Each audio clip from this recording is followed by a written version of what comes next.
What is the science of reading? What are leaders doing to accelerate reading achievement? We answer these questions and more in Science of Reading Leadership, Guiding Minds, Transforming Lives, powered by Just Right Reader.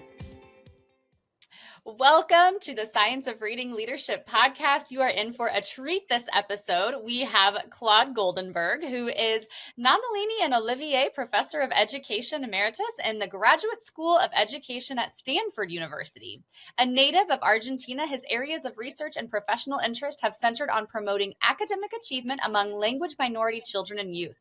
Claude's research emphasizes the importance of effective instructional strategies for ELLs and explores ways to support their language development and academic success. Claude, welcome to the podcast. We're excited to have you. Thank you, Christy. I'm delighted to be here. Thank you very much. This is going to be such a fascinating conversation. I can't wait to jump into it. So let's get started with what got you into the field of education, what led you to pursue this career in literacy and research, what kind of gave you this passion about the work you're doing? Oh gosh, how much time do we have? So I'm going to try to keep it brief, which is a real challenge for me. So once you've heard enough, just, give me the cut sign and I'll stop talking. Well, I went to college years ago. I don't know, assuming I was going to go to law school or something. I've always been interested in, issues of what we now call social justice. Mm-hmm. Back in the day, it was civil rights, equal opportunity. The labels change, but the challenges and opportunities, have remained, unfortunately. And, I come from a family, my dad was a physician and he never was interested in private practice. He always worked in university settings, working in community hospitals where their patients were, people who, didn't have, this is way before the Affordable Care Act and way before a lot of the things that we have now. So that was his clientele. Those are the patients that he dealt with. He saw patients with students. And my mom was not a teacher, but she was in the first cohort of Head Start volunteers back in the 60s. You remember Head Start? Yes. My wife recently started subbing in Head Start, so I feel like there's a through line here. But, back in the day, the idea was that 6 weeks of preschool, before kindergarten and first grade would give kids a head start, and they would put them at the same starting line. What a charming but basically delusional idea. We know now it's far more complicated than that, but that's kind of the environment that I grew up in, parents who were interested in these kinds of issues. And I guess I sort of absorbed it one way or another. But then in college, I got less and less interested in going to law school and more interested in education. I read Herb Cole and Jonathan Kozol and John Holt, the giants sort of popularizing progressive, socially conscious education. And it just sort of grabbed me by the throat and wouldn't let go. And I was in a teacher preparation program that required sort of minimal disruption to my schedule. I didn't want to do bulletin boards 101. Teacher prep has a very bad reputation, as you know, for all sorts of reasons. And I wasn't going to major in education. I majored in history, which is sort of what I became very passionate about academically. But I wanted to do something with that was kind of not necessarily my parents' footsteps, but, consistent with those. Anyway, so after I graduated college, I had a teaching credential. And as you mentioned, I'm from Argentina, so I speak Spanish. And my parents were living in San Antonio. Lots of Spanish speakers in San Antonio, as you might know. Yep. And I thought, well, I've got an additional sort of resource I can bring to the table, to the situation. So I went back and I taught for a couple of years in Edgewood School District. Shout out to any Texas colleagues, especially anyone who's heard of Edgewood.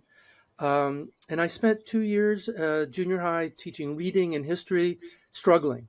Really struggling because I just was not very well prepared. I had lots of good intentions, and good progressive social justice thoughts, but teaching skills, understanding of teaching and learning, not so much. So I went to graduate school at UCLA, not so much because I wanted to be an academic, because I wasn't interested in being an academic, but just to learn more about child development and why so many of my students came to 7th and 8th grade, woefully behind in their reading and academic achievement. But woefully. So I, got into that in PhD school, and I did a dissertation looking at the early reading trajectory of about a dozen kindergartners who were at risk for reading difficulty in a bilingual education program. So they're learning to read in Spanish, Spanish speaking kids. So it wasn't like that the language per se was an issue, but there were other kind of challenges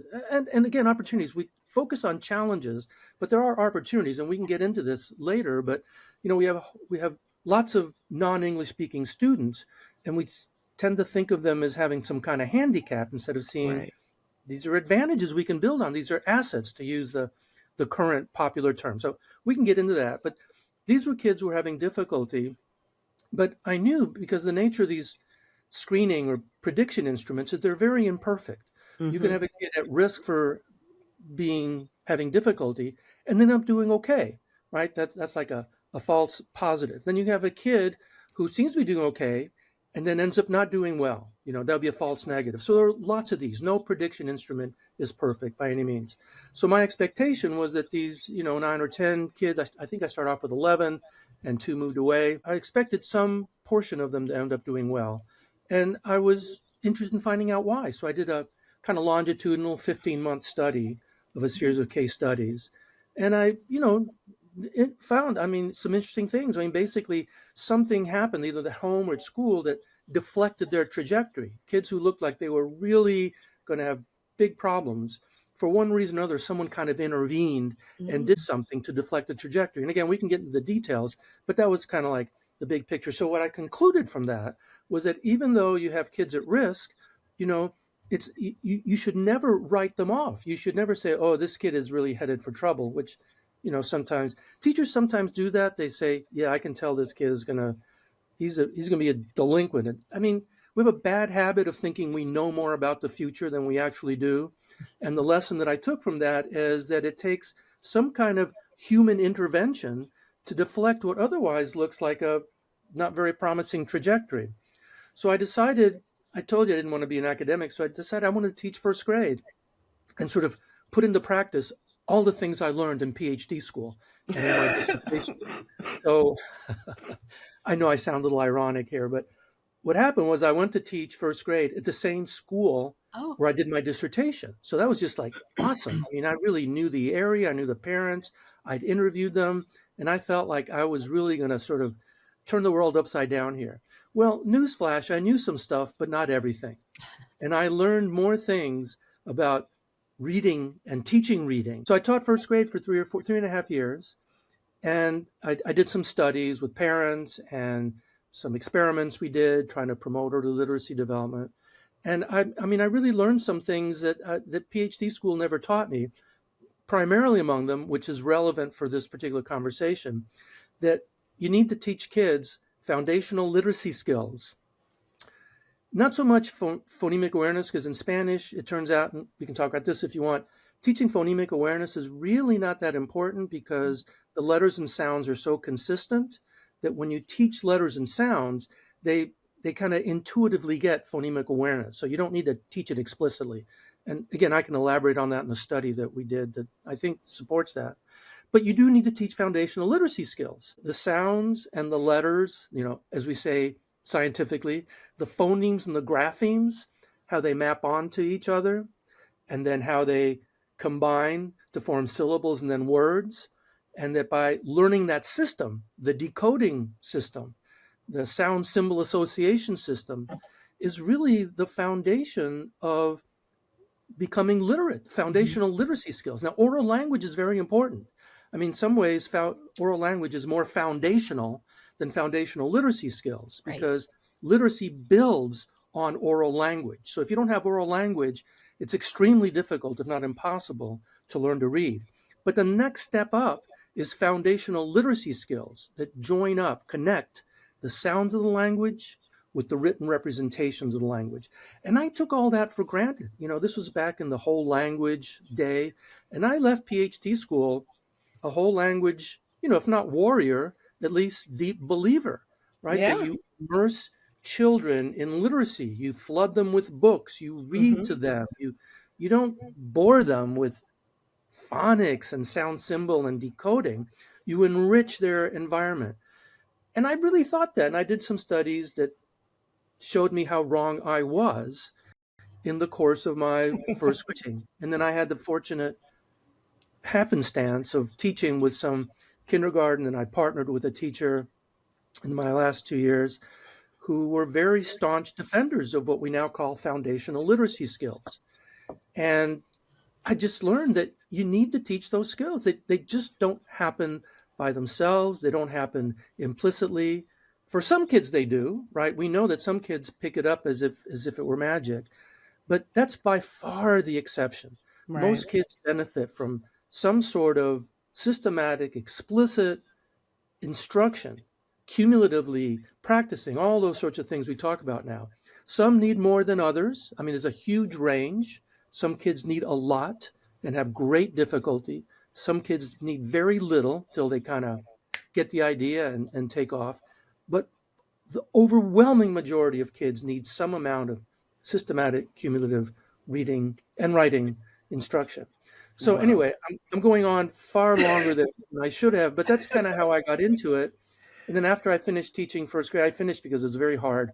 It's very hard teaching first grade. It's much harder than writing a dissertation.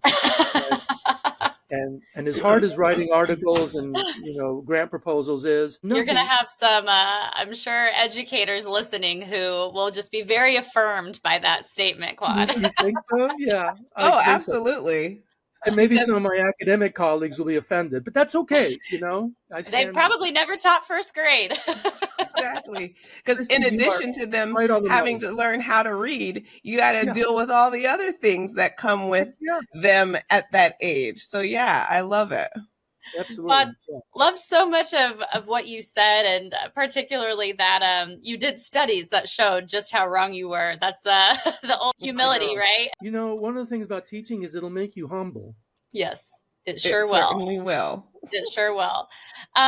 Let's talk a little bit, because most of your work, like you've talked about, has been on or centered around emergent bilinguals or multilingualism. How has bilingual education and language acquisition for English language learners evolved over the years? What changes have you seen? Yeah, no, that's a terrific question. If your readers or you all are interested, I recently did an article with Elsa Cardenas-Hagen, who I'm sure everyone in your audience has heard of. We did an article for the Reading League Journal, where they asked us to write a piece on the contributions that research on English learners has made to literacy research in general. I think it turned out pretty well. It's kind of an interesting backward and forward look on, Christy, the question that you asked. And there's several ways to answer it. I'll tell you from my perspective, what to me has been kind of the most important insight. I mean, first of all, we know that when you're talking about emergent bilinguals, English learners, multilingual, we have these terms that we toss around. Yes. We know we're dealing with kids in bilingual situations. I mean, even if they're an English-only environment, which most kids are, most multilingual learners do not have the benefit of bilingual education. And, we can talk about the ins and outs of that. But most are in English. So even if they're in English only, they live a bilingual life. And even before they get to school, most of them live a bilingual life because their homes rarely are homes strictly unilingual, monolingual. Particularly in a country like the United States, where there's the border, where there's long-term non-English speaking populations here, there's always some kind of a mix. And, we did a study on this, but this shouldn't be a surprise to anyone. But most kids live in some mix. It's sometimes predominantly English with a little Spanish. Sometimes it's predominantly Spanish, little English. Most of them are somewhere, kind of in the middle. And so it kind of gets, they got mixed up. Now, some people don't say it's mixed up. It's sort of a dialect or a variety of English in itself. So to call it mixed up, or code switching with wagging your finger, don't do that, is not generally accepted now. I mean, it might be considered by linguists sort of a version of, what do you call it? I was just listening to a really great podcast webinar yesterday. It's a variety, let's say a variety of English. But you could say a variety of Spanish too, because if you go down on the border, like Brownsville, where Elsa and a lot of my colleagues live, it's just the language that is spoken there that contains elements of English and Spanish, and some people would say, well, it's its own linguistic variety. Anyway, linguistic blah blah aside, what I found was, and this is sort of a recent understanding, is that we have in English, most of the research in literacy is with monolingual students. I mean, historically that's been the case, and of course, the United States, monolingual English students. Over the past few years, there's been more and more attention as we're, just as in medical research, it was realized that most of the research was on white men. Hello, non-white men are out there. They're part of your clientele. And so we've diversified the requirements for doing studies. Now, you can't do a study just on, there's an IRB board say, wait, what do you mean here? You're just doing white men from 20 to 40 years old? You can't get away with that. Right. Same thing with educational research. It's been diversified as people understand it's a diverse gang of 8 billion people you got out there, and you can't just speak to one demographic. So there's been increasingly more and more research on individuals who need to learn to read and write in a language they are simultaneously learning to speak and understand. Now, that's the definition of most English learners, right? They're learning literacy in a language they're simultaneously learning. So that presents some interesting questions and some challenges, but again, some opportunities. And one of the questions is the research that we have, which is largely, but not exclusively, monolingual. I mean, disproportionately monolingual, but that's changing. And it's by no means exclusively monolingual. Is the research that we have that's largely informed by monolingual populations, is it relevant for kids who are learning to read and write in a language they're simultaneously learning?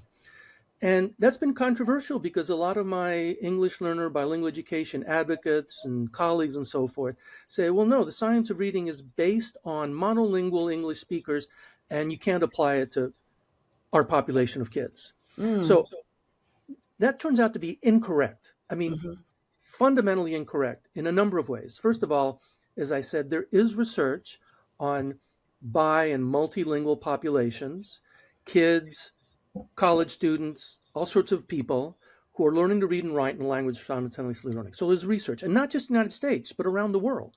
This is a worldwide literature. The literature is behavioral, instructional, but also neuroscientific. There's neuroscience. There's neurolinguistic research on what happens in the brains of people who are learning to read and write, not only in different languages, not just English and not just the Romance languages, but also in logographic languages, ideographic languages, morphosyntactic, different kinds of languages. And one of the things that's been found is the same things have to happen in the brain in order to enable literacy. And that thing that has to happen is there's got to be a connection made, neural circuitry. Now, full disclosure, I'm not a neuroscientist. I don't know the difference between my earlobe and my prefrontal lobe. So don't quote me on this until you go read the neuroscientists. But from what I understand, and I believe this is true because it's been really replicated and found robustly, that in order to become literate, you've got to create brain circuitry that connects the sounds of the language, right, what we call phonemes, to the written representations associated with those sounds, otherwise known as letters or graphemes, if you like the terms scientific. And then that connection has got to be connected with the meanings of the words, the semantic system. So connecting sounds to symbol to meaning is the fundamental thing that has to happen in your brain for literacy to happen. Now, as I said before, for some individuals, it happens fairly seamlessly. They need a little bit of instruction. Most of the information they get is by asking questions. That's on one end of the continuum. But then on the other end of the continuum are people who need a lot of support and help, direct instruction, repetition, practice, all those things in order for that circuitry to be created. This episode is brought to you by Just Right Reader. Extend phonics instruction, strengthen school-home partnerships, and accelerate reading achievement with take-home decodable packs from Just Right Reader. Personalized take-home packs make phonics fun and accessible for families. Every book comes with a video phonics lesson and writing pages to help readers reinforce their decoding and writing skills. To learn more, visit justrightreader.com. Claude, you said that the research shows that symbol, sound, and meaning circuitry is necessary to learn language to learn literacy in any language. To learn to read for literacy. To learn to read in any language. Those three pieces are what happens in every language. That's right. To learn to read in any language. I mean, Stanislaus Dehaene is perhaps the preeminent worldwide neurolinguist, cognitive neuroscientist who has studied this. Ken Pugh here in the United States has studied this. I've just learned more than I can tell you. And for your podcast or the YouTube, I'm glad to give you some references if people want to dig into this. But that has been, Marianne Wolf has also been very prominent. She's helped me understand the importance of this brain circuitry. And what happens is that people don't really understand that acquiring oral language, which most people acquire pretty naturally, absent some developmental delay or some anomaly, we have those cases. But by and large, people acquire oral language naturally by being in an oral language environment where people are speaking to them, where they're articulating baba and, phonemes that might not map onto a word, but it's the beginning of articulating oral language. You don't need direct instruction in learning to speak and understand. Again, with exceptions. Of course, we don't know everything we're going to end up speaking when we're born. It takes years to develop the orthography, the phonology, the sounds, the meanings, but it's naturally acquired. Literacy is not like oral language because we don't have that brain circuitry at birth. It's got to be constructed. So people don't understand that learning to speak and understand a language orally is different from learning to write and read written language, speech. They're very different. And I think that that's a perfect space for us to break this down, right? Because you've done so much work and you have looked into so many different instructional strategies for our ELL students, specifically with that thought in mind. This is kind of like a two-part question. So how can we as educators effectively support students in learning to read, write, and speak in these multiple languages, simultaneously leveraging the benefits that you just pointed out? And then what are the instructional strategies that we can use that you've seen effective in your work that can give us some help with, leveraging these positive benefits that we have in their strengths with their oral language, and then helping them to now acquire the skills that they need in order to do the written language? Right. Yeah. Terry, that's a great question, or actually kind of a little bundle of questions. Right. So let me try to unbundle them. So, there are basically two sets of answers. One has to do with what do we do? How do we take advantage of the linguistic resources, the non-English languages that students bring with them? And the other question is, what do we do for kids who don't have the benefit of bilingual education, who go to schools where taking advantage of their linguistic resources is not an issue, right? Either because non-English languages are disparaged or just because it's just indifferent, or people say, listen, they can have all the non-English language they want at home, but at school, we got to teach them English, right? And a lot of kids are in that kind of situation. So those are two. So let me answer the first one. The answer to the first one is how to leverage the linguistic resources. It's a simple answer, but a complex solution. The simple answer is bilingual education. I have a firm belief that being bilingual, I have the benefit of being bilingual. I have thanked my parents many, many times for making me speak Spanish at home and not allowing me to lose my Spanish. The question is, if we want to leverage home language assets, then we do bilingual education, where we teach kids in their home language to have skills in their home language, literacy, and so on and so forth, oral language development. But we also need to teach them English. I think the best chance we have to really fully take advantage of the assets that non-English speakers bring to school is to have two-way bilingual education long-term, that kids learn from each other and from the teachers, of course, in a program that's well-structured, well-designed, well-resourced, well-staffed, right?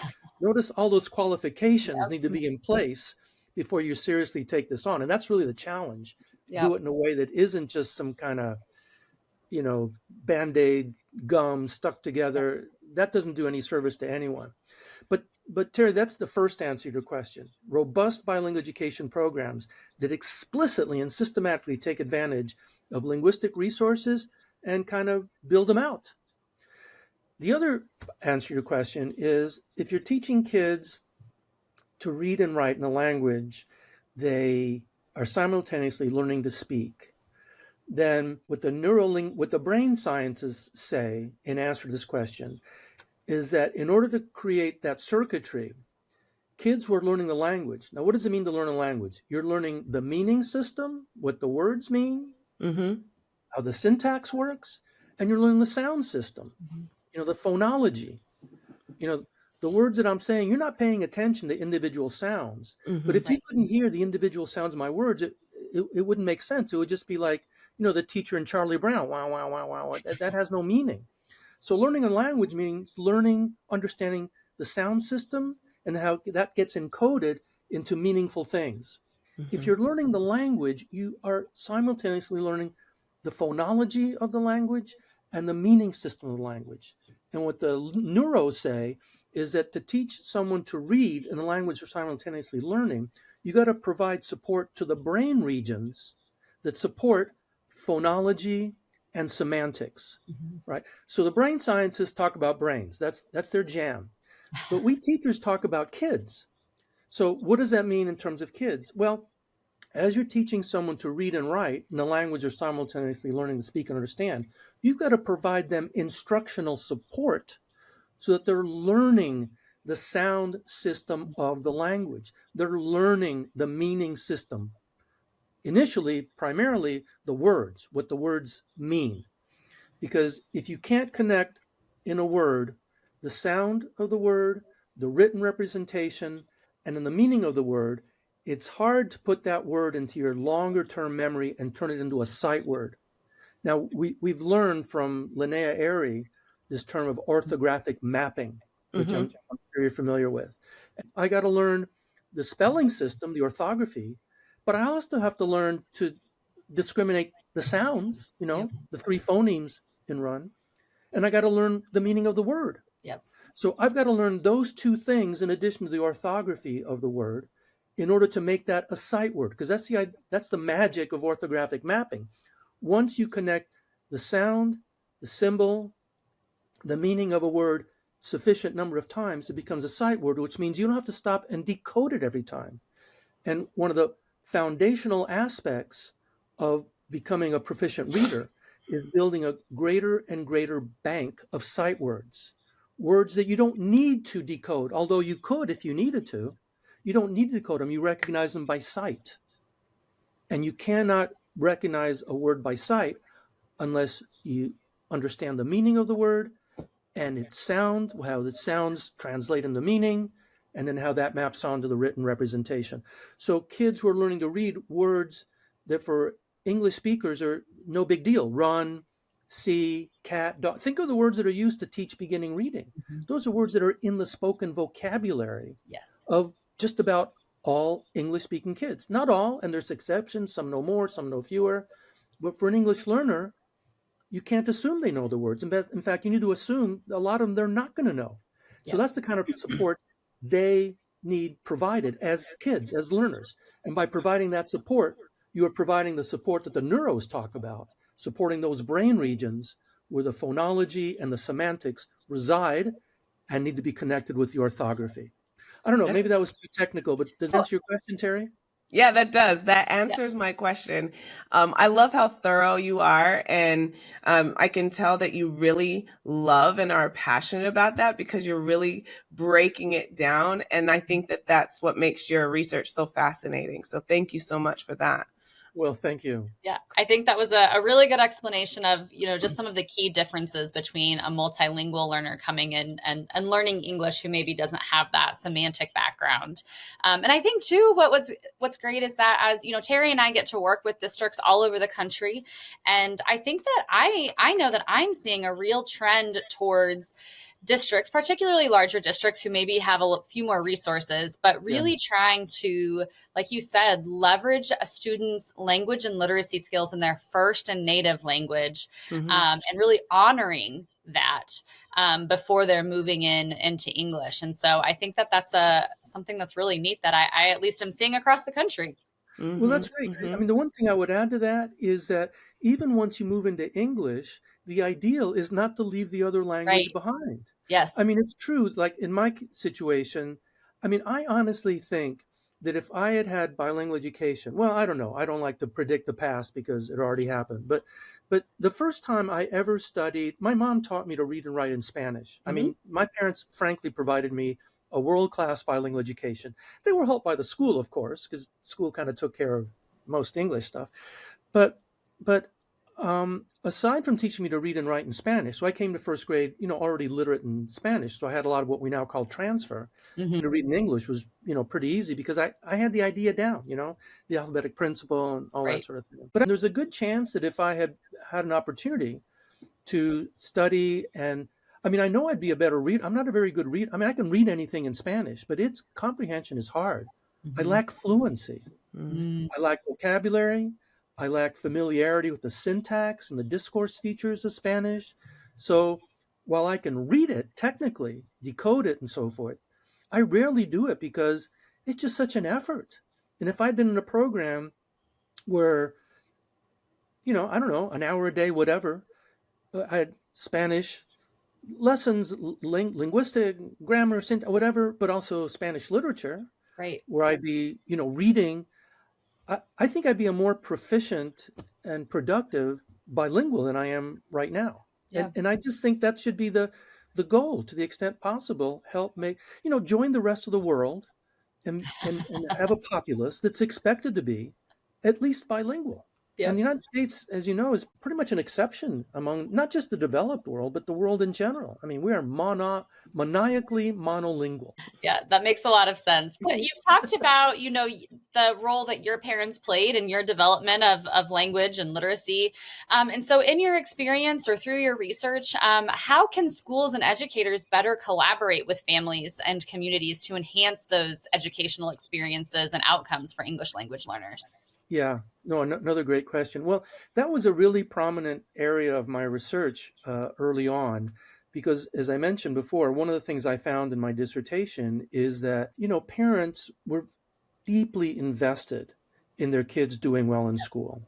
I mean, deeply. They saw doing well in school as, I don't know, maybe a necessary, a prerequisite, to a better life. I mean, it's kind of like a cliche, but the old, American dream. And if I had one parent, I had a zillion tell me, they would say, get in, we want them to be educated. Now, it turns out in Spanish, there's a little bit of ambiguity because there's a concept among Spanish speakers. Bien educado means a person who not necessarily is well schooled, but is also respectful. Whenever I have a sassy mouth to my dad, he'd say, "No sea mal educado." It's really more of a kind of a behavioral, moral kind of thing. And so there's that ambiguity. It's not a perfect cognate, educado and educated. So I just want to clarify that's sort of an interesting little footnote. But the parents would say they wanted their kid to do well in school and go far in school and say at least be like a nurse or a teacher, So their hierarchy, right? There's nurses and teachers, and then there's doctors and lawyers, and then there's I don't know what comes after that. But they saw formal education as an important gateway, and they would say no queremos que estén como nosotros. We don't want them to be here like us. And like us means very, very modest. Very, very modest means kind of, I don't know if struggling, but, working hard to make ends meet and provide for your family. And initially, it wasn't really a surprise to me because when I taught junior high, I connected a lot with parents, frankly, out of desperation, because my teaching skills are so poor. I had no classroom management. I was just a mess. And so out of desperation, I started calling parents and saying, help. We've all been there. Yeah, no kidding. As polite a way as I could. Your son is just driving me nuts. Can you? I used more strategic terms, okay, so don't get worried. But I realized then, because see, I had gone to teach with a lot of kind of mythology, stereotypes about poor parents. It was a day when, have you all heard the term culture of poverty? Mm-hmm. It was very prominent years ago.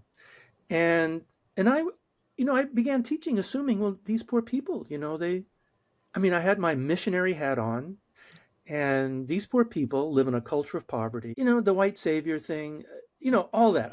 That was me. I'll put it out there.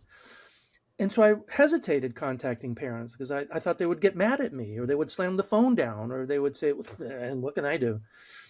But in fact, the opposite. They thanked me for calling. So you can, kind of guess. And it made a tremendous difference. One of the best differences was that kids who I was just in a constant wrangle with, that was now resolved because the parents got in there and they said, you're not going to do this anymore. And I was able to develop much better relationships with the kids. So to answer your question, Christy, the first thing is teachers have to understand that parents basically want the same things you do. Yes. They want their kids to be successful. You want your kids to be successful. You might have different motivations. One is professional, one is personal, but it's the same thing. They want their kids to do well because they see doing well in school as an important, parameter, variable, factor in being a successful person. So that's the first thing you have to understand. Now, the second thing is, once you can accept that, is you need to communicate with them. You need to communicate them. If you can make home visits, which I did a lot, largely because of, I did it even when I was teaching junior high. And I know people are hesitant about that.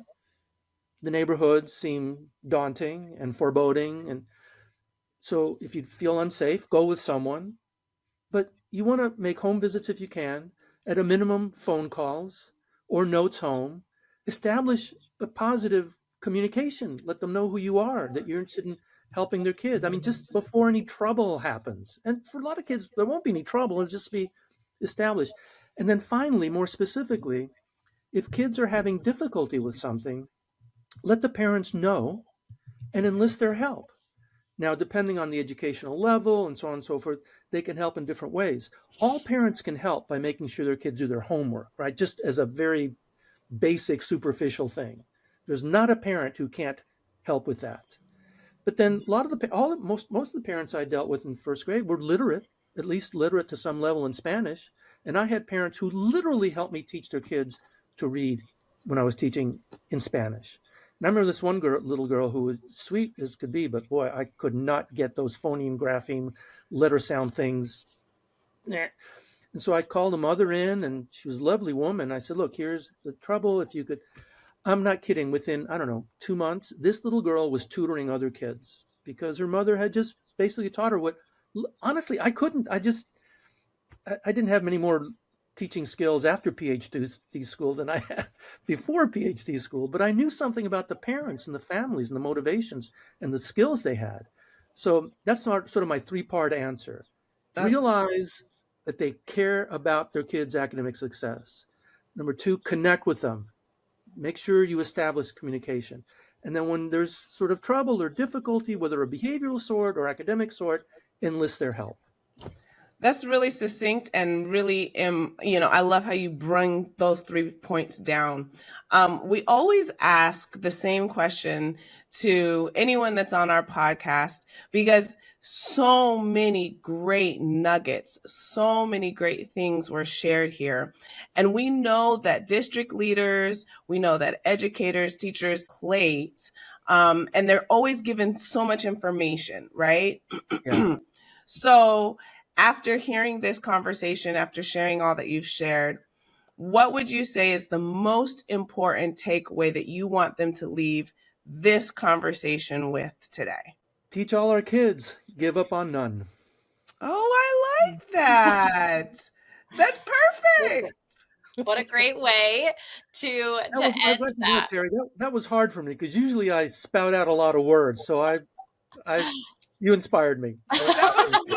That was succinct. I mean, that's tweetable. I always say things like, "Oh, that's tweetable. That's shareable." But that right there, that might be my meme for the day. I love it. Okay. Well, that's all the time we have today. Thank you, Claude, so much for being here and sharing your expertise. I know that you gave all of us a lot to think about as we consider how to support all of the students in our schools. So thank you. Thank you, Christy and Terry. It was a real pleasure to talk with you. Thank you. Take care.